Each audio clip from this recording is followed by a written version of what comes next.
Choisis la vie, la différence de sexe.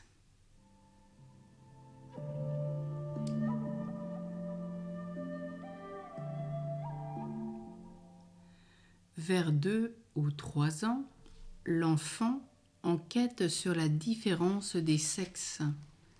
En épiant son entourage, il parvient non sans trouble à découvrir ce qu'il est.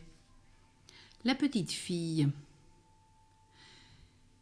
Les petites filles vivent la découverte de la verge soit comme un manque douloureux, soit comme une perte engendrant la honte. Certaines expriment même par leur comportement le désir d'acquérir cet organe qui semble leur faire défaut et de devenir un petit garçon. Il est rare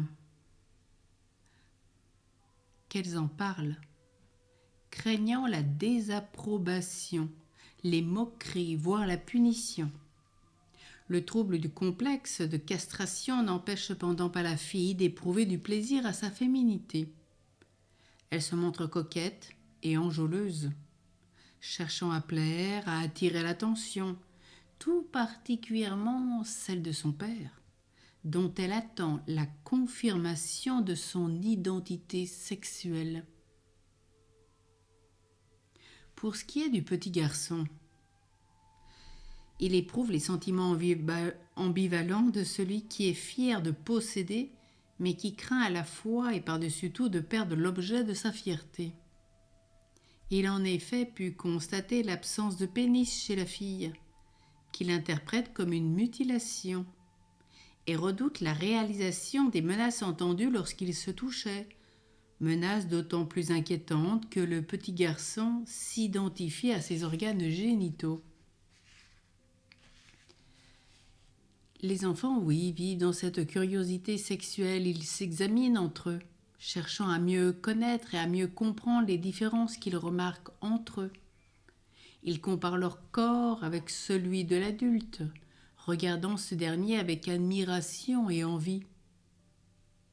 La difficulté dans la croissance de l'enfant en matière de sexualité vient souvent de l'attitude de ses parents, soit qu'ils adoptent une attitude qui fait fi du sentiment de pudeur, soit que leur propre malaise leur fasse entourer tout ce qui concerne la sexualité d'une aura de mystère ou de défendu, qui ne fera qu'augmenter la curiosité, mais aussi la culpabilité de l'enfant.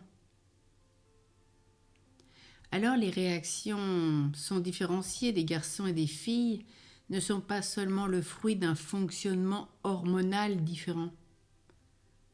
La psychologie met bien en évidence que la part de l'acquis est aussi importante que celle de l'inné.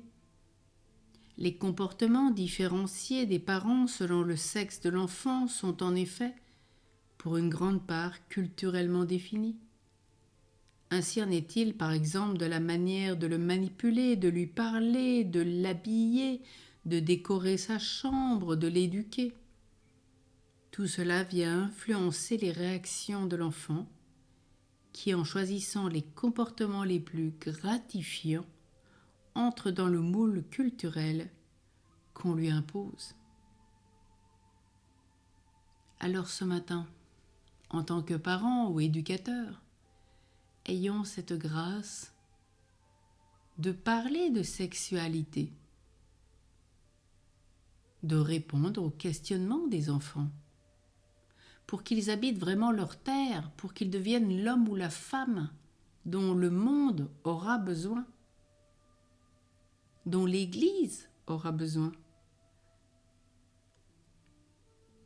La grâce d'être un homme ou une femme est extrêmement important pour l'humanité. Bien s'aimer soi-même, c'est bien accepter aussi son corps, sa sexualité,